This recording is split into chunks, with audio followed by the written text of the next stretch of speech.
This episode of Trifles is made possible by listeners like you who support us on Patreon and Substack. To learn more, go to patreon.com/trifles or trifles.substack.com.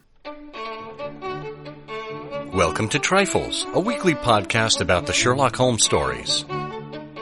It is, of course, a trifle, but there is nothing so important as trifles. Yes, Gables, Garridebs, and students all came in 3-packs, but there are so many other details to pick apart in the stories. Pray, be precise as to details. You know the plots, but what about the minutiae? What's the difference between a gamekeeper and a gatekeeper? Between a Tregennis and a Tregallis? Between a Jack in office and a Mr. Cocksure? You are very inquisitive, Mr. Holmes. It is my business to know what other people don't know. Scott Monty and Bert Wolder will have the answers to these questions and more in Trifles. The game's afoot. Episode 457, on the Chaldean influences in Cornish. Hello and welcome to Trifles, the Sherlock Holmes podcast where we get into the details in the Sherlock Holmes stories. I'm Scott Monty. I'm Bert Wolder. And Bert, you always influence me, either in Cornish or in English. I am the last influencer, the last person who could possibly qualify as an influencer. Oh, in fact, come on. I'll take somebody into a coffee shop and they'll say, "What do you like?" And I'll tell them, and they get something completely different every time. So I'm a negative influencer. Well, it's still an influence. See, I think the laws of physics apply there. So, an equal and opposite force, as they would say. All right, well, I'm going to put on my red socks and a necktie then, and goodbye. Well, we are back with another episode focusing on a Morley-Montgomery Award-winning article. That is an article that has been judged to have been the best of its competitors in a particular year in the Baker Street Journal. And this year we are drawing from the year 1995, an article by Margaret Nydell. Called On the Chaldean Influences in Cornish. And this is particularly interesting because it represents the resurrection of the Morley-Montgomery Award. The singular previous one was given in 1979, and there was this 16-year hiatus. I don't know if it's ever explained. But it was with this article that brings back kind of this tradition in analysis and almost a monograph, and at the same time a tongue-in-cheek kind of humor. And we'll see that kind of reflection on some earlier work by Paul Anderson. And of course, it's worth noting. I can't remember how many episodes ago it was. We did an article, or we did an episode on Paul and Karen Anderson, didn't we? We did indeed. What was that? I'm trying to remember what that was earlier, about. Wasn't that earlier this year? That was the archaeological Holmes. The archaeological Holmes, yeah, episode 439, as I have it, yeah. Which touched on Holmes and his researches of the Cornish language. And this is going to be, again, a much more scholarly approach because it is by a scholar. We'll tell you a little bit about Margaret Nydell in a bit. But it's also in that spirit of fun, of Holmesian analysis. So stay with us on this. Just a note, if you would like to support the show, we have a few ways for you to do that. Patreon and Substack, namely. You can find them in the links at our show notes or at patreon.com/trifles or trifles.substack.com. You can listen to the show ad-free on those platforms. You can engage with other enthusiasts, and you have access to bonus content as it comes out, including Trifling Trifles, which we're about to drop a new episode of Trifling Trifles. It's a shorter episode, See, we make you pay more to listen to less of us. That's how it works.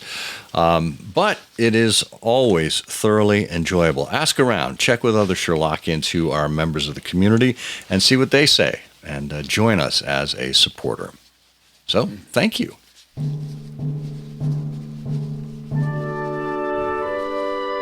Okay, we are about to dive into this work by Margaret Nydell. Now, I don't know about you, Bert, but I don't recall meeting Margaret Nydell at many Sherlockian events. Do you? Oh, I don't think she really was, or is rather. Margaret Nydell is still with us. She is actually, well, she's by now, I think, retired. She's a consultant now, I think.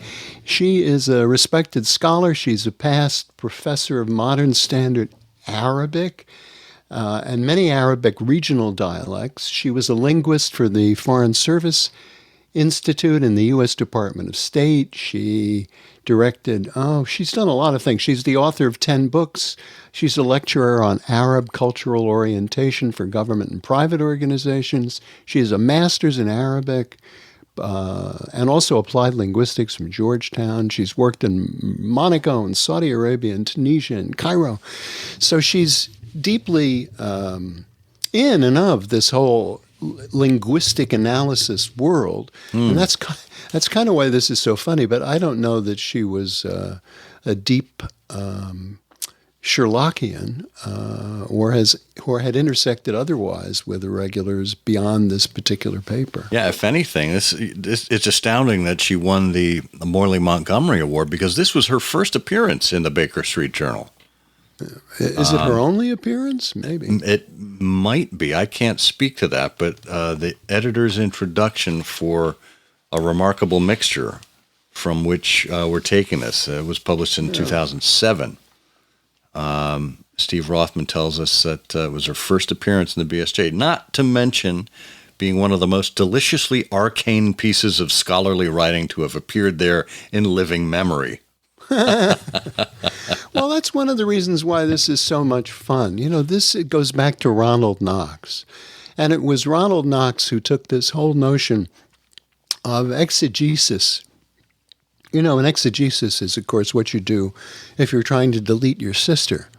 But beyond that, exegesis is I thought that was where Christ exited the theater. No, that right was, over there. That was the exit Jesus. Oh. Margaret could have corrected you there because you were just a consonant away from the truth. Oh, yeah, there you go. It's the critic. This exegesis is how you sort of critically inspect and interpret a text, not by bringing your own ideas to it, but looking at the text's context and its genre and its grammar and its syntax. You want to draw the meaning out of the text itself. And that had been going on in biblical studies, obviously, for a very long time. And Ronald Knox at Oxford, all those years ago in the early 20th century, applied it to Sherlockian studies and then sort of kicked off this analysis. So here, all these years later, is Margaret Nydell using her own deep experience in these areas to take a look at this issue of, wait a minute, Cornish and the connection to the Chaldean. What is that all about? And so she kicks off this this paper. I think you can tell if first of all, it's a wonderful paper and it deserved an award because it's just immensely detailed and on the surface very logical. But you can tell right away something's going on because now you're in the Baker Street Journal, and the title of this is On the Chaldean Influences in Cornish, edited, editor, comma, Margaret, parens, Omar, close parens, Nydell. And then editor's introduction. So she's sort of wrapped herself in this shawl of academic explorations here, completely inappropriate to the publication itself. And she begins by saying, whilst undertaking my annual rummage through old and forgotten volumes. At the Orientalia bookshop in New York City, I was singularly intrigued by a reference in the 1895 edition of Ignaz Goldheitzer's Comparative Semiotics, where the author makes a reference in a footnote to a trifling and obscure monograph, the first of its kind, which pertains to reflections of the Chaldean language in ancient Cornish. Could this be the work of the master, I asked myself. Well, I have not found Ignaz Goldheiser's Comparative Semiotics. I don't think that exists. Well, because you got the title wrong.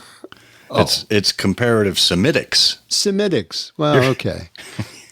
You're not anti-Semitic, are you? Well, I'm actually Uncle Semitic. if you really want to know the details here. But she says, with growing enthusiasm, bordering at times on mania, I set out to locate this monograph and tracked it down at the Bodleian in Oxford. Well, now you are a couple of sentences into this, and you can tell perhaps that our author has her tongue in her cheek. Yes, she says, and yes, based on the depth of research, the masterful sweeping exhibition of deductive reasoning, and the cogent exposition of data, it is clearly by the hand of the master. The world of Sherlockian scholarship can rejoice in being enriched by the discovery of an additional Sherlock Holmes monograph hitherto unsuspected, and heretofore tucked away in the neglected corpus of classic Semitica. Unfortunately, this priceless work is undated. Oh, well. So, and of course, we recall, as we mentioned in episode 439, that Holmes was doing some research in The Devil's Foot. The ancient Cornish language had also arrested his attention, and he had, I remember, conceived the idea that it was akin to the Chaldean and had been largely derived from the Phoenician traders in tin. He had received a consignment of books upon philology and was settling down to develop his thesis, as Watson tells us.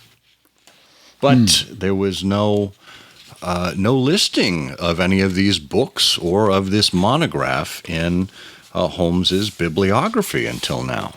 And that is where Dr. Nydell leaves us. She says, I've left the monograph as is, adding only the occasional explanatory footnote.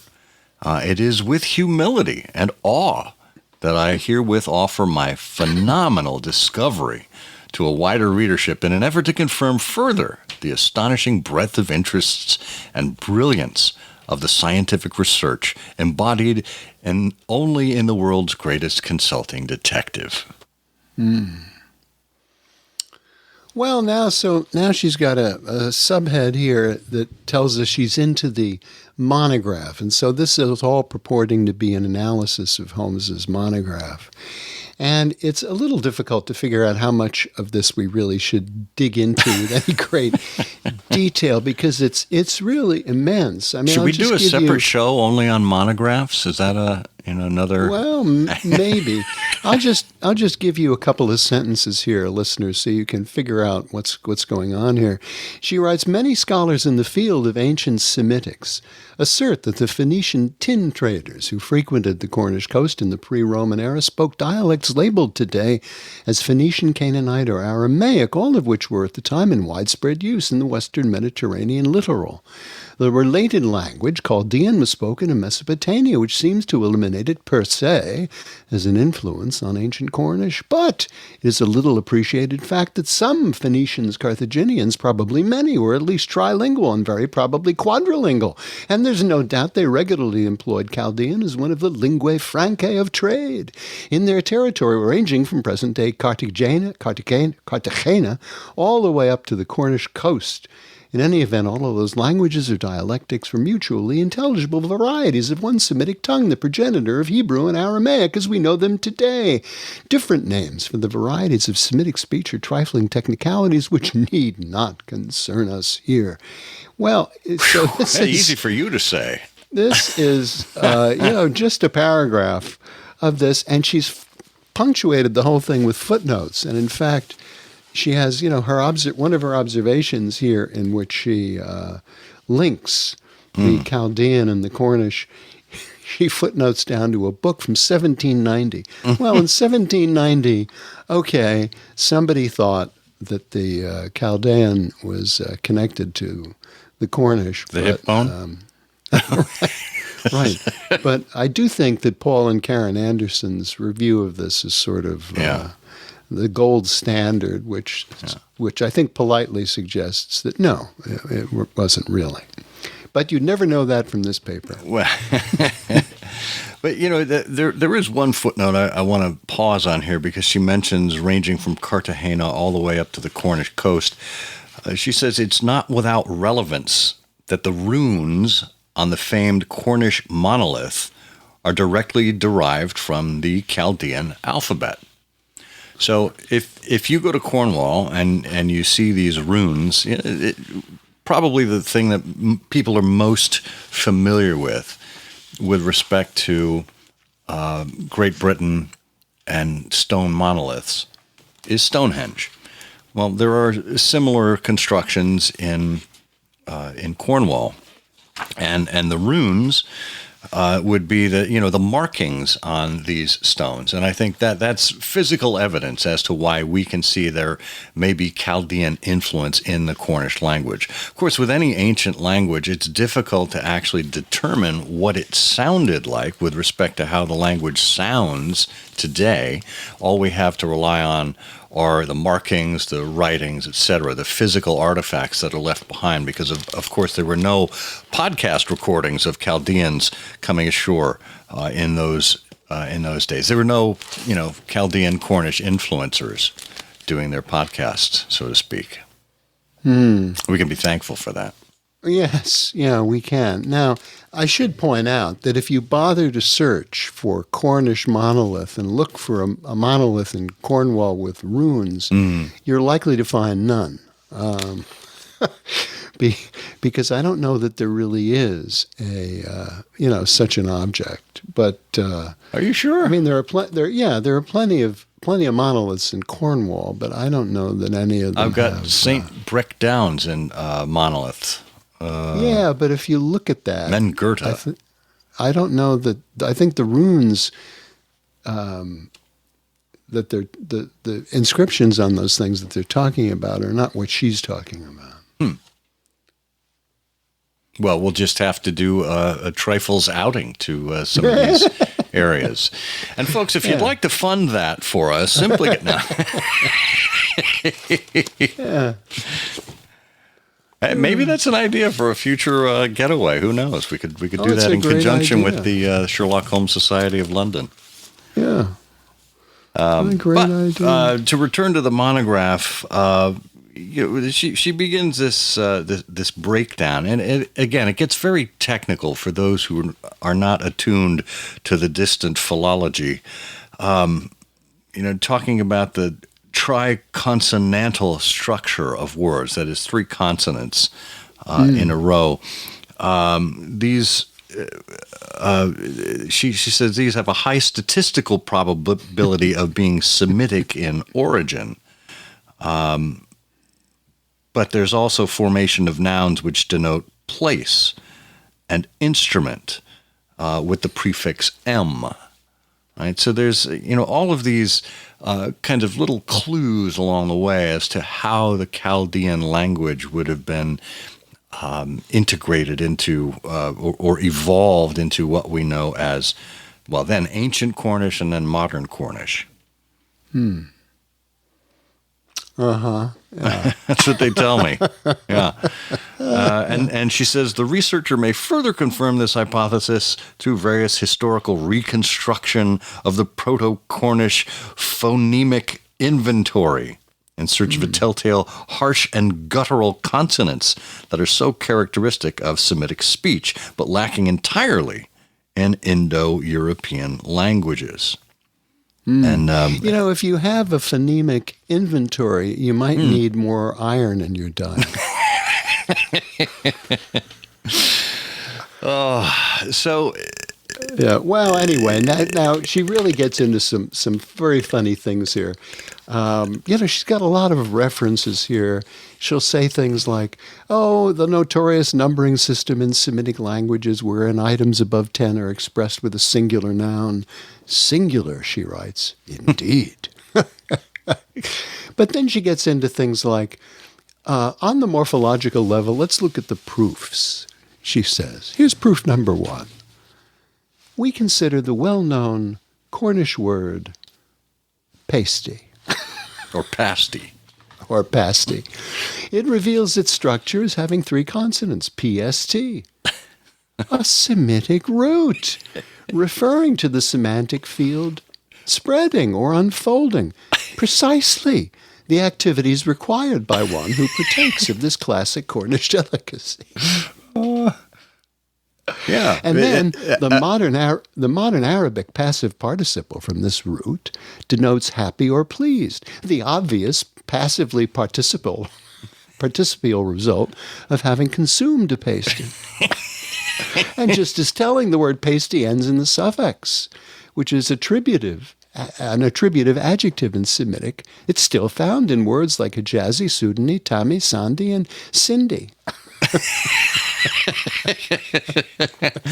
Somebody notify Cindy, quick. Yeah, I wish that.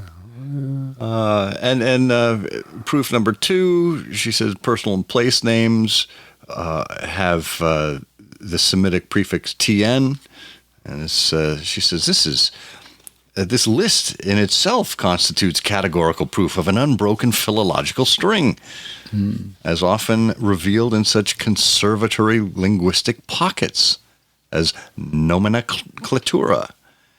And many of these are triconsonantal as well. Wasn't Irene Adler a nomenclatura? And she was a woman of tricontinents. Yes, that was Watson. Yeah. That's right. Yeah. Well, anyway. Yeah.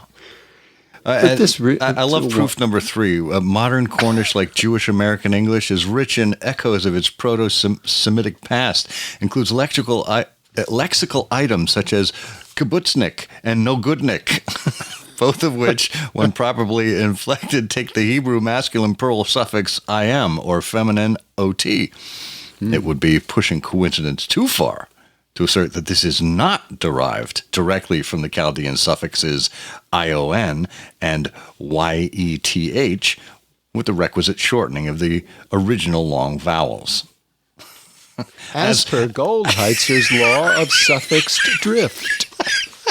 Yeah, sure. Absolutely, of suffixed course. drift, the law of suffixed drift. Yeah. Well, then she's really into a whole bunch of other proofs that are difficult to pronounce. I know this is hard for an audio show. It's much better as a written piece.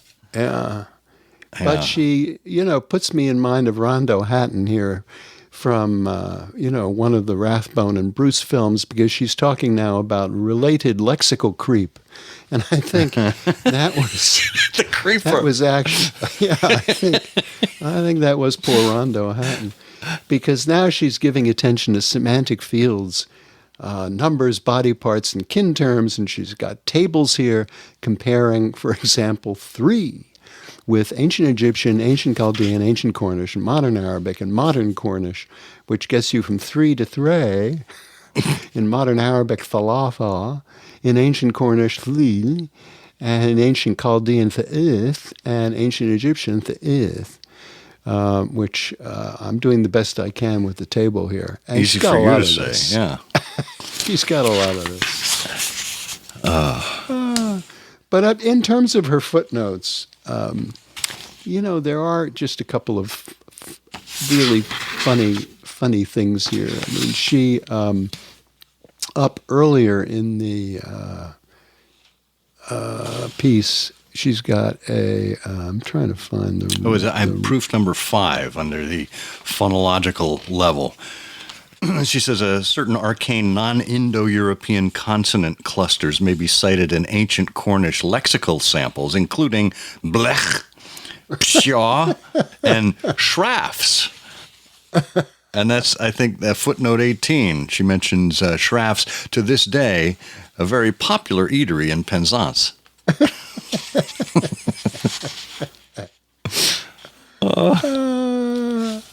Yeah, it is wonderful. And in fact, she's got one footnote. I can't find out quite how you get there, but the footnote, number 9, is resulting in sentences like, quote, me Tarzan, you Jane. That was singular, the singular noun, singular indeed.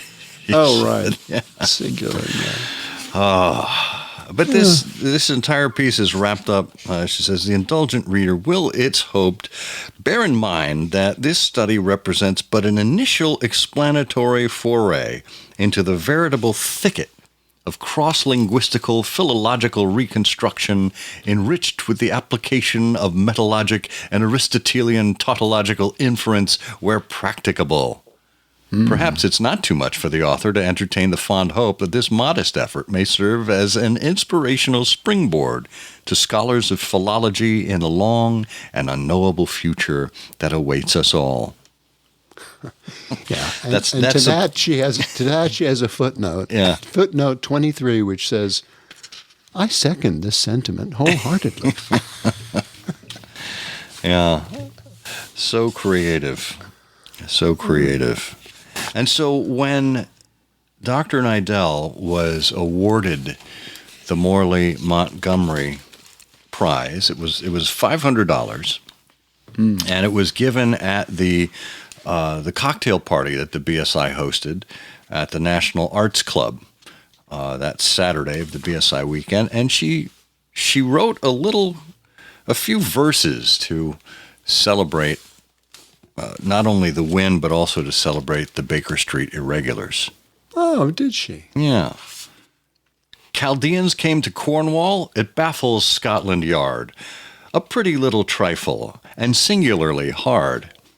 It was a 3-pipe problem, deep waters I perceived, philology and phonemes, astoundingly retrieved. You know my methods, Watson, I'm Napoleon of mirth. Good heavens, Holmes, it's marvelous, $500 worth. The Tantalus, the Gasogene, the game's afoot, we cry. With all due praise, let's hereby raise a toast to the BSI. Oh, that's charming. Well, Dr. Nydell charms those of us who are acclimated to Sherlockian scholarship and those who may be new to the game. And to all of us, it's just a trifle. It is, of course, a trifle, but there is nothing so important as trifles. Please join us again next week for another installment of Trifles. Show notes are available on SherlockHolmesPodcast.com. Please subscribe to us on Apple Podcasts and be sure to check out our longer show, I Hear of Sherlock Everywhere, where we interview notable Sherlockians and share news of the Sherlockian world. You've taken my breath away, Mr. Holmes. Quite often during those days in Cornwall, Holmes would strike out alone. The mystery and glamour of the place, with its sinister atmosphere of forgotten nations, appealed to the imagination of my friend.